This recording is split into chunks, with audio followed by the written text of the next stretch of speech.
Stomach pain that's low, fungus on my toe, and I need you now. He's Northwestern Medical VP. Oh, Dr. Most right now. John DeCosta is here. Jane's here. Nick is in the home office. And Dr. Kevin Most joins us to try to fix us and protect us from us. Good morning, Doctor. Good morning, Steve and John and Jane. Hello, Doc. Don't forget about Nick. Oh, hey, Nick. Nick's at home, though. Yeah. I got to get one of those jobs. I don't count. From home. That'd be great if a doctor could actually be home and you'd be in the office. It's called telemed. Yeah. But you'd be telemedding him at his house. Yes. Yeah.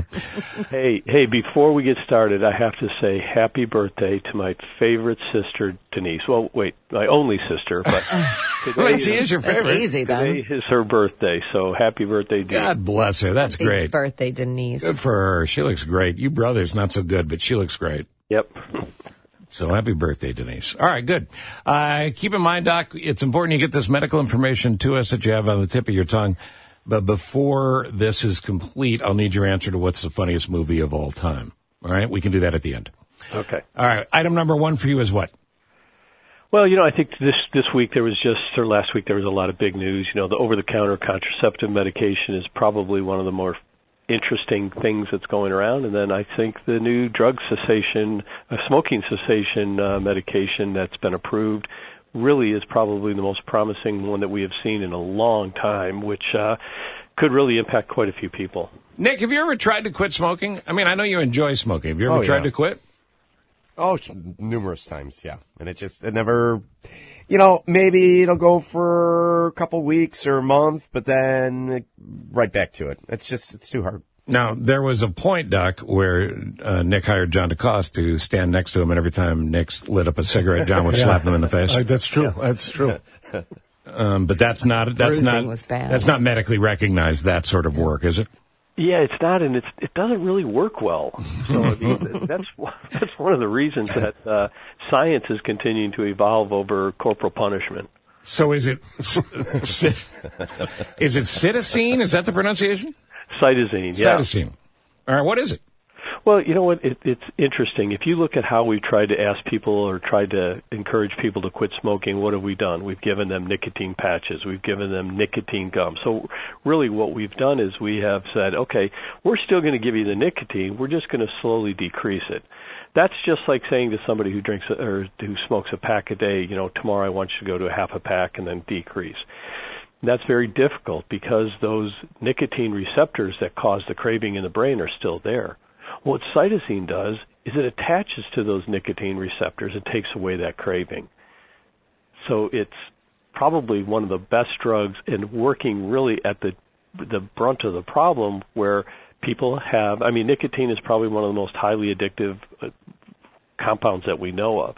So if we take away that craving portion of it, all of a sudden somebody that's motivated to quit and doesn't have the craving has a great opportunity. And the results for 1 month, 3 months, 6 months have been fantastic. Did you ever smoke, Jane?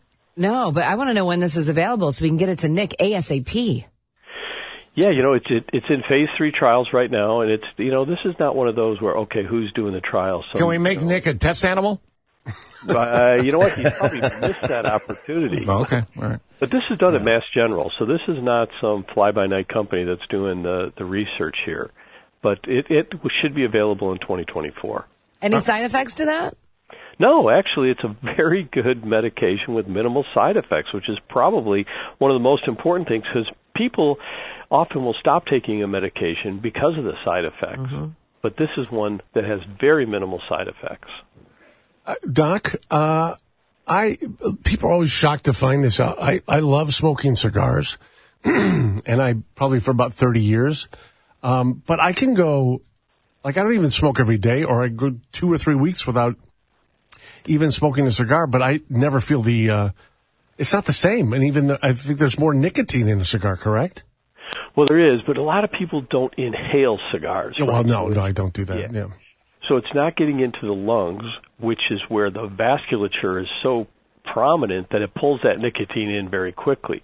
Most people who smoke cigars, it stays in their mouth, they blow it out, so it really doesn't get into the system as much. Where that nicotine in a cigarette smoker who has now taken it deep into their lungs and can absorb so much nicotine so quickly. I mean, Nick will tell you, that first puff of that cigarette after craving one, really relieves quite a bit, almost instantaneously. Do you still enjoy smoking, Nick? I do, but and see, I think that's part of the battle, right? You enjoy it, but it's bad for you. But at some point, the coughing outweighs the enjoyment. It's probably time. This sounds like, if this is as good as it's being held up to be, Doc, this sounds like this is going to be a gigantic success. It really could be for individuals who have tried other parts, whether it's been acupuncture or has been hypnosis or has been whatever. A lot of those are going to run their course and they're not going to work, and that craving's going to come back. And Nick, I would recommend, just Google JAMA, cysteine, Mass General, and the study will come up and the results will come up. And I think it's very encouraging. And someone that wants to quit or is going to get to a point where they're going to want to quit, I think this is going to probably be their best option. Some of us go old school, Doc, and he may roll that up after he prints it and smoke it. But Doc, just reassure everybody who is quitting smoking, and they can still, the damage is done, but they can still recreate or regrow or heal from the inside the little phalanges in the lungs that have been so destroyed. Yeah? You and your medical talk. Can you I don't actually know the words. Can you fix your phalanges? Phalanges are actually fingers, so right. But there's those little hairs that go back and forth, You know what I'm talking about? Yeah, the cilia in your bronchial. Cilia. I wanted to say cilia. I think Jane's being a little cilia right now. So the lungs do try to repair themselves, right? Yes, they do. And she makes a very good point. Thank you. An individual who stops smoking early enough where they haven't done that end damage in the lungs where you have COPD, where you can't breathe, where the damage has been done. Individuals who are still early on or minimal on certainly will have a great comeback with the lung tissue. So I got a couple of follow-ups on this. I also want to ask you about Ozempic and these quick fix weight loss drugs, because we've seen some negatives, but awful lot of positives as well. And everybody goes, Americans, they just want it fast and easy. It's human nature. You want it fast and easy. The question is this the cure, or is this the temporary thing until you can find more chocolate or whatever? More with Dr. Kevin Most in a moment. We continue. Big 89 WLS, Dr. Kevin Most, Northwestern Medicine, Central DuPage Hospital, and the great people there. Award-winning hospital, survey after survey after survey. Just do great work there. Doc, before we move on, a couple other questions on these meds. The smoking cessation thing, I know we'll be revisiting that. But what about these over-the-counter weight loss drugs that have been talked about so much? Is Ozempic the main one, or have I got the wrong drug? Well, no, Ozempic will not be over-the-counter. It's certainly going to be a medication that's going to be prescribed. So certainly Ozempic and those drugs in that class are going to be, they are going to be extremely popular because, like you said, we are this world of quick fixes. And this is one that, was put out there for diabetes and now is being shown, wait a second, this has an unbelievable impact on weight loss. So that's one. Then looking at it, can we use it for other types of addiction? That's another. So I think this is going to be one of those blockbuster drugs that, you look at the problems with obesity and weight in the country. It's certainly going to be one that is going to make a huge impact. So I would assume doctors that you talk to every day, they're all getting asked about this, right? Oh, absolutely. You're talking about people that are losing, 10, 15, 20% of their body weight. And, do the math and think about that and go, oh, my gosh, if I weighed X number less, the one big winner of this is going to be all the clothes manufacturers that, you're going to have to replace your entire wardrobe. But the impact on your health could be really great, especially so many people with type 2 diabetes right now because of their weight issues. If we can decrease that, you're decreasing the chance of heart disease, kidney disease, eye disease. So certainly these medications, although we think of them possibly as a quick fix, can certainly make a big impact on their long-term health. Yeah, and get the weight off and then deal with the emotional part of how you got overweight to begin with, because you got to change the habits too, as Jane has mentioned many times. Well, you have to change the habits, because I know several people that have been on Ozempic and they do 2 months, 3 months, and all of a sudden the doctor says, okay, you're done. I'm not going to, re-prescribe this for you. Go find something else. And they eat the pills. And they eat the pills. No, and they haven't changed the lifestyle. They just lost the weight. So then they get the weight back on, and now they're trying to find something else. What's the next Ozempic that I can use? And so I think we have to watch that. There's something called Wegovy. Wegovy? Yep, same drug, essentially. Oh, it is? Okay. Yep. All right. You wanted to ask about? I do. It's actually like Latisse that we used to grow our eyelashes. It was really medical for your eyes. I think cataracts. Wait, what is it? Latisse was a drug. And it would grow your eyelashes? It grows, oh yeah. Would it grow hair? Grows your eyelashes long and lush, and they found... that's hair, Doc. Why wouldn't that work on my head? I don't know. I get stumped every so often, and I like Jane. Jane just stumped me. Well, only because Latisse, I use it on my eyelashes, and they'll grow. But it was originally a prescription drug for some sort of eye. Latisse was a background singer, one of my bands. That's right. She was a lovely person. Yeah. Okay, so this is huge news. The over-the-counter birth control pill being approved this week. A long time coming, but we're lagging. There's hundreds of other countries that are already doing this. Yeah, absolutely, and they've been doing it for quite some time. This is a drug that people say, well, is it safe? Well, yeah, it's been used for decades, and a lot of the medical family is saying, hey, this is good. It's about time, and then others of us think, hey, you know what? We still need the importance of that physician discussing with the patient safe sex, sexually transmitted diseases, all those other things early on in the sexual history of a patient. Now, certainly we look at over-the-counter medications that have been great, right? The Allegras, the Zyrtex. Why do you have to go to the doctor for something that's simple and safe like that? So this is one that is going to be well used, I'm sure, and used appropriately, because about a third of women have a very difficult time even getting into the doctor for many different reasons, whether it's transportation or there's no physicians in their neighborhood or they can't take a day off of work.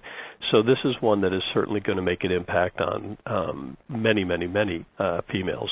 But I think it should be monitored, too, simply because, like you said, the sexual history. How old are you when you're able to take this? Are you suppressing ovulation? Is that having a side effect on you as you get older? There's all these questions that I have about it. Yeah, and you're absolutely right. This is a mini pill, so it's just the one medication. It's essentially progesterone only, so it does prevent ovulation. So that is the part that having a female who's getting into their reproductive years have that time to take that 15, 30 minutes to talk to a physician about this before they make a decision of what medication is best for them is very key. And it's like I said, we have people that take Pepcid because it's over the counter for heartburn, and in fact, that heartburn is not heartburn; it's actually chest pain from angina, and we have issues. So, we have to make sure that at least the doctor is involved to decide on what medication is best for you, and to really educate the individual and educate the patient as well as the family. There's great information in the notes that Doc sends us every week. You can see the backstage stuff here where we prepare for this segment by seeing the great homework that Dr. Most does. First, we post those with the podcast, which will be up at WLSAM.com at some point before the show ends or shortly thereafter. And there's a lot of notes here on drugs in general and drug shortages. It's kind of a scary thing, but you need to be aware of it. A lot of major categories of drugs and things of that nature. So we can pick that up next time with you, or we could just tell people to go to the notes, or both. But most importantly, Doc, before we run out of time, funniest movie of all time. Oh, that's a great one. As a caddy, I certainly love Caddyshack, but I got to tell you, I think it's Planes, Trains, and Automobiles. That's a great movie. Not only is it a funny movie that you laugh, but there's such a great message behind it too. It's the one movie where you laugh and cry and come out of there going, "Wow, that was a pretty good balance." But John Candy, that famous line, how do they know where we're going? Right. How about pillows? Those aren't pillows. A very sweet film in a lot of ways, too. Dr. Most looking for the message behind it, by the way. That's he's better than we are. Yeah. Dr. Most, thank you, my friend. You got it, guys. Take care. Good luck this week in your own golf event. Thank you. And hi to everybody at Butterfield.